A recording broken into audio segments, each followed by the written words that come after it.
Bonsoir Mathilde, bonsoir Lionel. J'ai pas l'habitude d'y être beaucoup de monde. J'ai préparé un petit. Nous avons préparé un petit texte.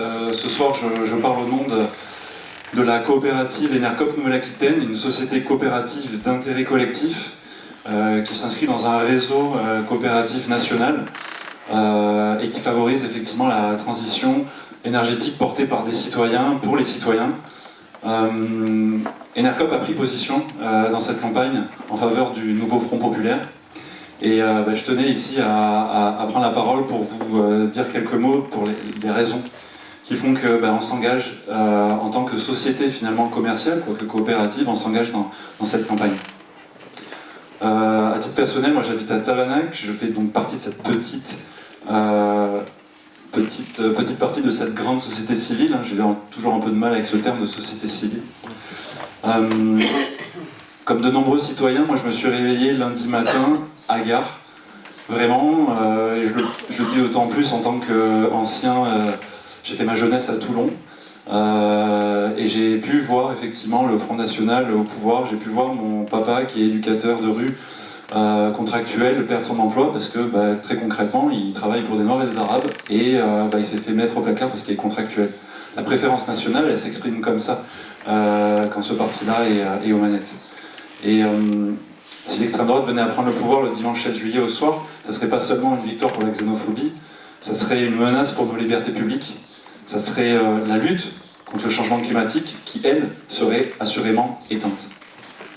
Alors même si les souffrances exprimées par le plébiscite d'un vote d'extrême droite, ces souffrances elles doivent être entendues. Il ne faut pas se laisser aveugler par les solutions qu'ils proposent qui sont complètement simplistes. Il y a des voies pour se réunir, et le Front populaire, le nouveau Front populaire en est l'exemple. Il y a des voies pour être solidaires, pour accepter l'altérité, pour prendre soin du vivant qui nous entoure. On s'est dit, notamment l'autre jour, l'heure est à la mobilisation générale. Vous allez me dire, mais pourquoi la coopérative Enercop prend part dans cette campagne et prend la parole sur un sujet qui est éminemment politique? C'est parce qu'effectivement, le projet qu'est Enercop est un projet politique, c'est un projet militant. Où depuis le départ, depuis 20 ans, on œuvre pour un modèle de société plus juste, plus solidaire, qui implique dans les prises de décision les citoyennes et les citoyens. Et tout à l'heure, j'ai entendu parler que la croissance n'est pas effectivement l'objectif. Effectivement, Enercop est une organisation à lucrativité limitée où tout ce qu'on met en place a pour but d'être réinvesti dans le projet coopératif. L'avènement de l'extrême droite viendrait à contresens de ce qui nous anime et de ce que nous bâtissons depuis 20 ans, et cela, nous ne pourrons pas l'accepter. Alors le 30 juin et le 7 juillet, l'écologie peut gagner. Ces dernières années, les organisations qui forment le nouveau Front populaire ont voté ensemble des mesures qui sont essentielles pour le climat et pour la justice environnementale. En revanche, pour l'extrême droite, la destruction du vivant est un projet politique. Elle soutient la suppression des normes environnementales, le climato-scepticisme et la répression violente des militants écologistes. Quant à Renaissance, c'est une suite de trahisons.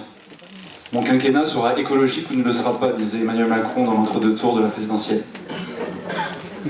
Nous n'oublions pas non plus le glyphosate, les PFAS, le renouvellement des centrales à charbon, les coupes budgétaires dans la transition, le mépris pour la Convention citoyenne pour le climat, la condamnation pour inaction climatique, tu l'as dit, les coupes rases de forêt, et aussi on n'oublie pas les fusils en joue sur les militants écologistes. Alors pour nous, militants écologistes des coopératives Enercop, un gouvernement macroniste c'est la répression, mais un gouvernement d'extrême droite ce serait la prison. En revanche, un gouvernement du nouveau Front populaire, c'est l'action pour la justice sociale et environnementale. Alors je l'ai dit, l'heure est à la mobilisation générale, et moi j'aimerais qu'en sortant de cette salle, on se fasse une promesse, c'est que dès ce soir et jusqu'aux dernières minutes de cette campagne, on va convaincre nos proches, nos voisins, nos familles. Et moi je pense à mes petits cousins qui ont 19 ans et qui n'ont pas voté, et qui n'ont jamais voté. Allons les convaincre ces gens-là. Et je pense que dans cette 12e circonscription ici, les militants écologistes, c'est pas que je pense, c'est que le conseil d'administration d'Enercop Nouvelle-Aquitaine que je représente ce soir, les militants écologistes d'Enercop soutiennent le nouveau Front populaire.